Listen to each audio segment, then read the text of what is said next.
तेज नारायण बाबू के जी के वो पिताजी थे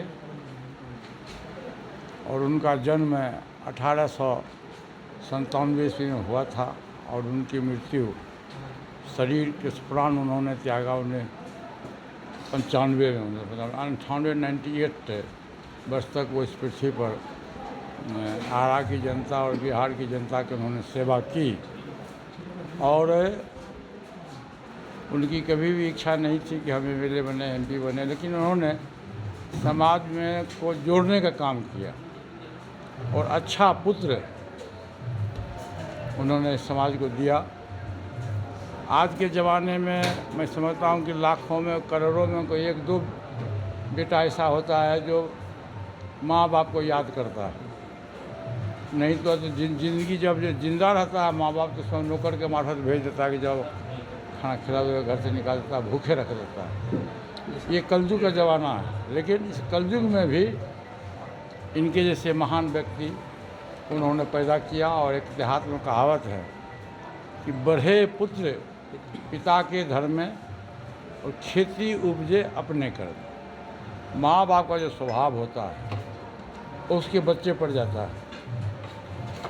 और स्कूली शिक्षा जो है वो आपको किताबी शिक्षा मिलता है, व्यवहारिक शिक्षा, सामाजिक शिक्षा तो मिलता है घर में। माँ बाप का जो असल पाठशाला है वो माँ बाप के लिए, अपने पुत्र के लिए असल पाठशाला वो है। वहाँ जो शिक्षा माँ बाप के द्वारा जो दिया जाता है अपने बच्चे को, वो पूरे ज़िंदगी भर काम करता है। वो शिक्षा इनके स्वर्गीय पिताजी ने इनको दिया और वही शिक्षा हमारे पिताजी ने भी मुझको दिया था। हमारे पिताजी की मृत्यु हुई थी 1994 में, वो 92 ईयर्स की उम्र में स्वर्गवास हुए थे। और हम 3 भाई थे और तीनों भाई की शिक्षा उन्होंने दी। और सुदूर गांव में एक छोटा सा किसान परिवार में पैदा लिए थे हम लोग। और देश के सर्वोच्च प्रजातंत्र का जो मंदिर है लोकसभा, वहाँ हमारे तीनों भाई को मौका मिला मेंबर ऑफ पार्लियामेंट बनने का और भारत सरकार के मंत्री बनने का भी दो भाई को मौका मिला। ये जो कहावत है कि पढ़े पुत्र पिता के धर्म में, खेती उपजे अपने कर्म, ये चरितार्थ है। और मैं अपने मित्र तेज नारायण यादव जी को बहुत बहुत अपने दिल से बधाई देता हूँ कि अच्छे पुत्र पैदा दिए और इन्होंने अपने माँ बाप की सेवा मरणोपरांत भी 30वां वर्ष है उनकी पुण्यतिथि थी। मैं अगले वर्ष भी मैं आया था और इस बार भी मैं आया हूँ। जब भी इनका बुलाहट होगा मैं सब दिन आऊँगा। और हमारे पार्टी के, हमारे परिवार से जिनका रिश्ता है ही, और हमारे पार्टी से भी, जब से हमारी पार्टी की स्थापना हुई 28 नवंबर 2000 ईस्वी में, उस समय से ये हमारे साथ में, चाहे अच्छा दिन हो बुरा दिन हो, कंधे में कंधे मिला के रहे। और आज पूरा बिहार में ये है कि है राष्ट्रीय लोक जनशक्ति पार्टी का बुरा दिन है, क्योंकि हम 5 सांसद थे और हमारे 5 सांसद का टिकट काट दिया गया। कारण मैं नहीं जानता हूँ, कारण मैं सिर्फ इतना ही जानता हूँ, ये दलित की पार्टी थी और भाजपा दलित विरोधी है। और आपने देखा होगा कि लोकसभा में जो बाबा साहब भीमराव अम्बेडकर जो दलितों के भगवान हैं, ईश्वर हैं, उनके खिलाफ में कितनी आपत्तिजनक के टिप्पणियाँ की गई। सर अमित शाह का बयान आया है कि बिहार चुनाव में वे आकर के यहाँ कैंप करेंगे, यहाँ रहेंगे पूरी तरह से। अरे कितनों कैंप करेंगे, जनता ना मालिक है जी। बुलेट के सामने में, बैलेट के सामने में बुलेट का कोई वैल्यू है? कोई वैल्यू नहीं है। जनता सर्वोपरि है। एक बात जान लीजिए, हम लोग अपने भाषण में कहते हैं कि चौकी पर बैठने वाला आदमी हम लोग चौकीदार है और ज़मीन पर बैठने वाला आदमी ज़मींदार है।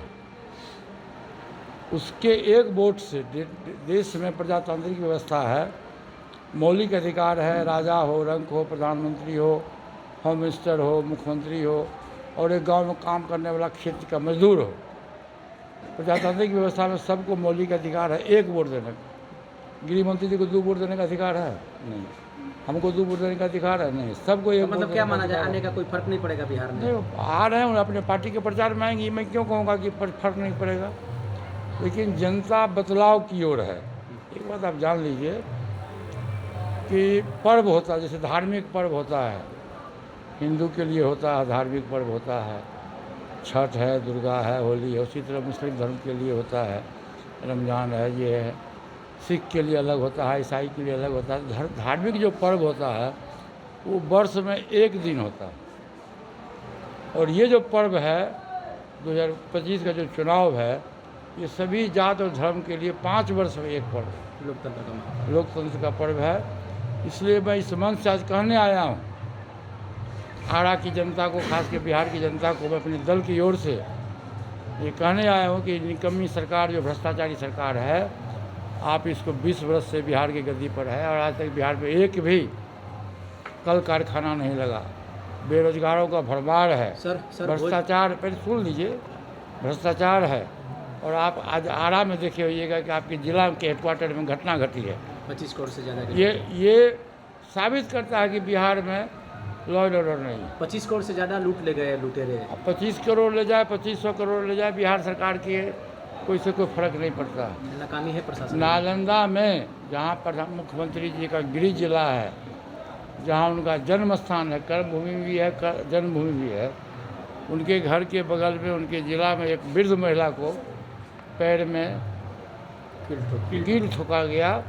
और बिहार सरकार का कोई भी बड़ा से बड़ा मंत्री हो, छोटा से छोटा पदाधिकारी हो, किसी पदाधिकारी ने जाकर के उस महिला का सुध नहीं है। इससे साफ जाहिर होता है कि बिहार में प्रशासन नाम की कोई चीज़ नहीं है। और शारीरिक रूप से और मानसिक रूप से हमारे बिहार के मुख्यमंत्री जी स्वस्थ नहीं हैं। इसीलिए बिहार की जनता को कि बदलाव के मूड में है और निश्चित रूप से 2025 में जो चुनाव होगा